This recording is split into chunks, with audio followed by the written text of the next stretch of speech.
We designed GuildWars to not require a monthly subscription fee for one reason, and that is because we think that's what players want. Nobody likes to feel like they're being penalized for playing their favorite game. Our goal is to make how you pay for the game a matter of personal choice. If you choose to buy new expansions when they come out, great. Have fun. We're going to give you all kinds of new toys to play with.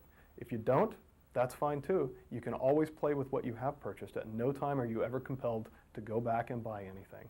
And again, it doesn't matter what you've purchased or what your friends purchased, you can always play with your friends. But in actuality, GuildWars is a very different type of game than a traditional MMO. And one of the things that's exciting for us is when people sit down for the first time and play the game, they are immediately pulled in to very fast action, very fast pace, spell effects going off, combat sounds, people yelling. It is much more of an action type of experience than it is what you would expect from a traditional online MMO. Okay. GuildWars, as I've said, is a game of player skill. And that's not simply taking a traditional RPG experience and putting in a combat arena. You can't have a fundamentally balanced playfield by taking a traditional RPG and just making it possible for players to go whack on each other with swords. For example, if you and I wanted to play a game of chess, but I said, hey, I get to start with 3 queens because I've been playing for 6 months and you've only been playing for 1, nobody would really think that that was a contest of player skill. Now you're talking about a contest of how much time you have to play chess. So Guild Wars is designed to be more like a game of chess in that past a certain short amount of time, it is your skill as a player that determines whether or not you are victorious. Particularly in a team setting where you're playing with your friends, the team that trains together and develops a strategy and is effective at deploying that strategy on the battlefield is the team that's going to win. And that team may be a rookie team that is just better players than the veteran team that's been around for several months and just doesn't have the same coordination or the same tactical abilities.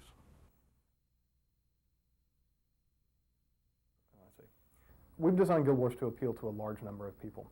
We think that we will be very attractive to people who enjoy traditional MMOs. There is a lot of the same type of socialization, of building your character, exploration, finding new skills, finding new abilities, and growth over time. Those are the fun parts of an MMO, and you'll definitely find those in Guild Wars. We also think that we're really going to appeal to action RPGers. If you've played Diablo and enjoyed immediately jumping in, hacking on monsters for 10 minutes before dinner, and feeling like you've gotten a satisfying experience, you'll find that in Guild Wars too. We have very in 3 ways. It allows us to quickly close exploits and cheats. If somebody finds a way to cheat the game, then we'll be able to close that in a matter of hours or minutes. We don't have to package together a huge monolithic patch and wait for the next monthly cycle and force everybody to sit through a 3-hour download in order to fix that cheat. We can address it immediately. This has been something that's been very successful for us through our alpha. As our alpha testers have reported problems, we've been able to get them addressed immediately, turn it around. Often before they're even finished posting it to the forums, we have it fixed.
instead of starting with saying, hey, we've got this great fiction or a great game idea, we sat down and first kind of dug through what were the great new successes, what made massively multiplayer games great, what makes the first generation of massively multiplayer games, frankly, also not so great, and we kind of built a game first by saying, what do we want to have in as gameplay aspects of it? What's going to make this game fun to play? And then we began to wrap, starting with features, then began to wrap on gameplay elements and fiction and on top of that. So we did it kind of the reverse process that a lot of other games are built under. So what? With the emergence of any market segment like online games now, there's a great opportunity to build new intellectual property from scratch. And I believe that's one of the ways our team has really proven to be a standout historically. And I think we've done a great job with the foundation of Tabula Rasa from its intellectual property crafting that will lend a sense of reality and create a compelling environment for players to participate in, for both for the short term and for hopefully many years of gameplay. Okay. And so we have created a game where the travel time is largely eliminated. In fact, you can teleport from any place, anyone you actually know, you can teleport directly to them. As you move through the game space, you get waypoints that you can just quickly move from space to space. And in fact, the entire world is built in a much more compact way with gateways to much more expansive adventures, but getting from one adventure to another is actually quite easy and quick. Okay. Is that we both inform players about decisions they need to make before they make it, which sounds obvious, but many games don't. And even once you have made a decision, we are, I believe, the first massively multiplayer game that also allows you to load and save your character's status. So if you're exploring, for example, a profession branch, a branch of the profession tree, you can save a character back here before the decision was made, so you can always back up to that fork in your growth path and explore the other branch. And in fact, even throughout the life of your character, you can move back and forth through a variety of saves of your character status. So that combination of informed decisions and saving the game, or saving your status, we really believe will give players the ability to move much more comfortably through what is often a very intimidating activity within massively multiplayer games. Is we've designed the game to be very supportive of people getting in quickly, getting directly into fun adventuring, having a great deal of success in a short period of time. Our missions are designed to average about 30 minutes of playtime, and then get out and feel that they have been very successful, even if they want to just play on their lunch break or in some other relatively short period of time they have available to them.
a lesson learned for us from our last game was that people want customization, especially of vehicles.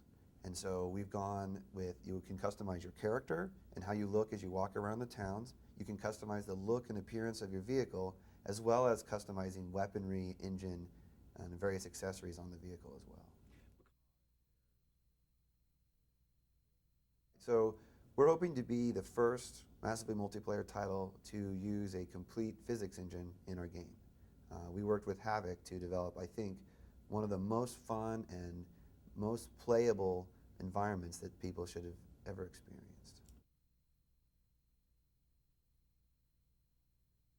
So beyond the basics of vehicle physics, as you destroy objects or interact with them, everything behaves physically. So if you knock a tree, it falls over. If you break through a fence, the shards of the wood fly through the air and can run into and damage other objects as well.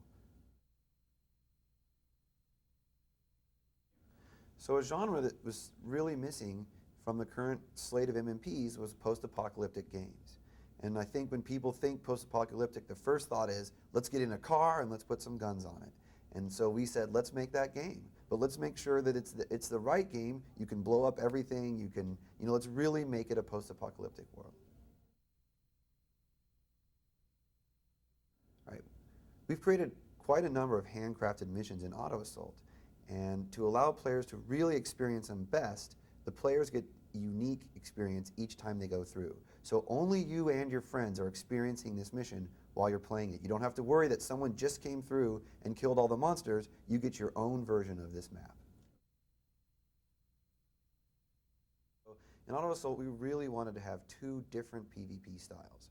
One is the traditional MMP approach of race versus race or faction versus faction outpost battles, where you're fighting for the good of your faction and the rewards of victory help the entire faction. An often ignored style of gameplay in PvP in the current crop of MMPs available is the idea of clan versus clan, or in our game, order versus order battles, where you're not interested in the fiction of the game, you're more interested that my clan is better than your clan. And so in our arena combat system, you can both challenge players real time as well as play in tournaments to sort of show which clan is best.